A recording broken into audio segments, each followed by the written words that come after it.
साल के सवाल को एक बार फिर प्रदेश कांग्रेस प्रभारी पीएल पूनिया ने खारिज कर दिया।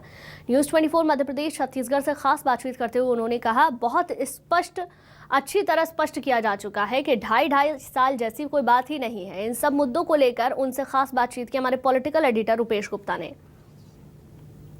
छत्तीसगढ़ के प्रभारी पीएल पूनिया इस वक्त हमारे साथ हैं, 3 दिन के दौरे पर हैं। कल लंबी बैठक हुई और लंबी बैठक के बाद आज कांग्रेस भवन में कार्यकर्ताओं से मुलाकात कर रहे हैं।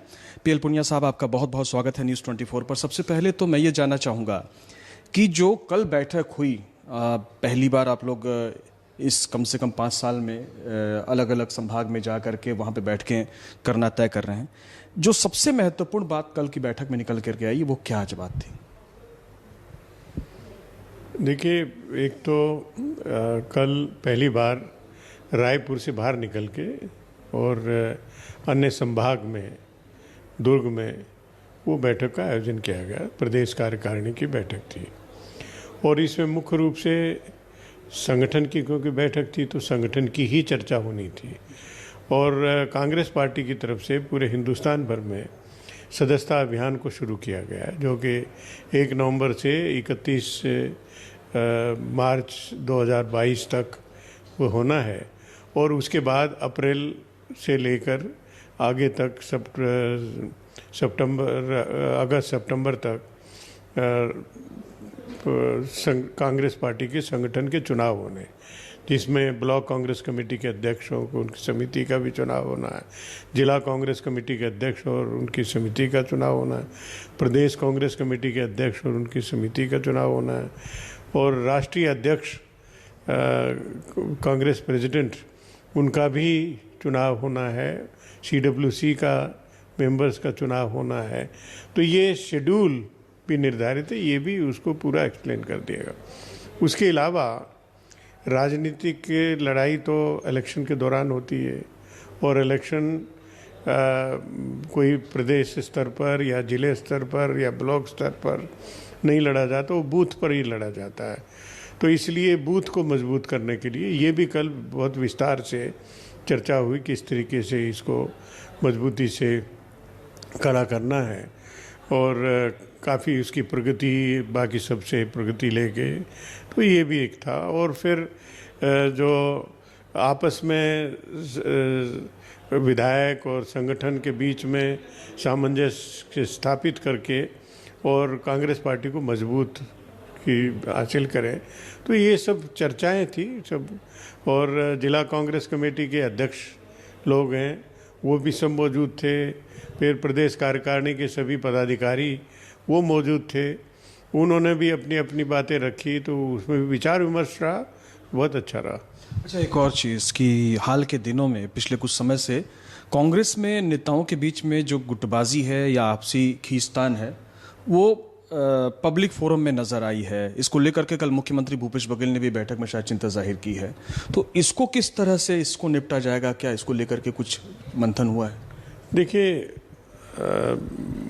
कांग्रेस पार्टी और एक बड़ा परिवार है, और कुछ थोड़ी बहुत आपस में मनभेद नहीं हो सकता, मतभेद हो सकता है, और इसकी प्राविधान है, अगर कोई अपनी सीमा लांघता है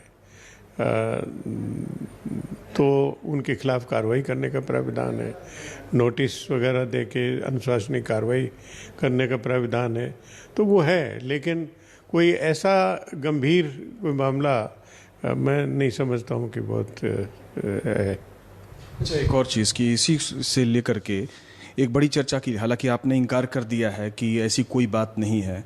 2.5 साल को लेकर के चर्चा हुई, फिर उसके बाद तो उसको लेकर के यहाँ की ब्यूरोक्रेसी, यहाँ का मीडिया, मतलब कई बार कन्फ्यूज़न की स्थिति पैदा हो जाती है। तो क्या लगता है कि क्या ऐसा होना चाहिए कि स्थिति साफ हो? स्पष्ट किया जा चुका है, बहुत अच्छी तरह से स्पष्ट किया जा चुका है, और मैंने स्वयं अपनी तरफ से भी कहा है, और मीडिया से जो सवाल पूछे गए तो उसमें भी कहा है अनेक बार। तो मुझे तो नहीं लगता कि कोई उससे अतिरिक्त कहने की आवश्यकता है, मैं नहीं सोचता, स्पष्ट है। अच्छा, ये जो किसान है, किसान को लगातार आप पैसे दे रही है आपकी सरकार, ये माना जा रहा है कि कांग्रेस की स्ट्रेंथ है। कुछ और चैलेंजेस हैं जिसको देख रहे हैं आप लोग?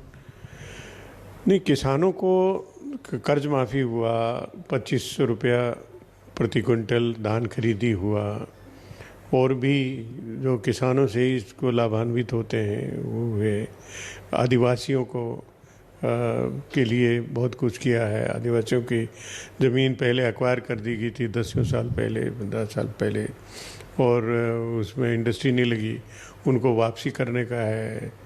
तेंदू पत्ता खरीदी में उनका दाम बढ़ा के देना है। जो ग्रामीण क्षेत्र और शहरी क्षेत्र के लिए, ग्रामीण क्षेत्र में तो उसकी पूरी अर्थव्यवस्था ही परिवर्तन हो रही है। तो सभी वर्ग के लोग को लाभ पहुंचाना, उन तक पहुंचना, विकास पहुंचना, तो ये सब हम लोगों की जिम्मेवारी भी है और चुनौती भी है। ये जो छत्तीसगढ़ का मॉडल है, ये क्या जिन राज्यों में कांग्रेस जाएगी, क्योंकि उत्तर प्रदेश में हम देख रहे हैं कि जो आपकी घोषणाएं हैं उसमें मोटे तौर पे बहुत सारी ऐसी बातें हैं जो छत्तीसगढ़ में तय होती है। छत्तीसगढ़ मॉडल सक्सेसफुल मॉडल है, और अगर ये दूसरी जगह लागू किया जाता है तो मैं समझता हूँ कामयाबी होगी बहुत। एक अंतिम सवाल सर, कि आप बहुत महत्वपूर्ण उत्तर प्रदेश में आपको जिम्मेदारी मिली है, अभियान समिति के आप अध्यक्ष हैं। क्या देखते हैं उत्तर प्रदेश में, क्योंकि चर्चा जब चलती है तो अखिलेश की चलती है, बीजेपी की चलती है, क्या स्थिति कांग्रेस की आप देखते हैं? ये पुरानी बात है, और मैं समझता हूँ कि जो समाजवादी पार्टी को अपना गलत फहमी के शिकार हैं, और कांग्रेस पार्टी की चर्चा भी है और लोगों का मन भी है कि कांग्रेस पार्टी को ही अब की बार मौका दिया जाएगा। और हमारी राष्ट्रीय महासचिव उत्तर प्रदेश की प्रभारी श्रीमती प्रियंका गांधी जी, वो भी जी जान से पूरी तरह से लगी हुई है। आदरणीय भूपेश बघेल जी एक स्पेशल ऑब्जर्वर के रूप में उनकी AICC नीट के द्वारा नियुक्ति भी उत्तर प्रदेश के लिए की गई है, तो उनका भी बहुत बड़ा योगदान होगा। और उन्होंने जिस तरह से सफलतापूर्वक पिछले 2018 के चुनाव से पहले प्रदेश कांग्रेस कमेटी के अध्यक्ष के रूप में मेहनत की थी, तो उस तरह का अनुभव भी वहाँ पर काम आएगा। तो हर तरीके से कांग्रेस पार्टी एक बहुत अच्छी मजबूत स्थिति में वहाँ पर उत्तर प्रदेश में है। बहुत बहुत शुक्रिया हमसे बातचीत करने के लिए। तो ये थे PL पुनिया। उत्तर प्रदेश में कांग्रेस मजबूत स्थिति में है और छत्तीसगढ़ का मॉडल सक्सेस मॉडल है, इसलिए इसे लेकर दूसरे राज्यों में कांग्रेस पार्टी जाएगी, उत्तर प्रदेश में जा रही है। कैमरामैन श्याम के साथ रायपुर से रुपेश गुप्ता, News 24।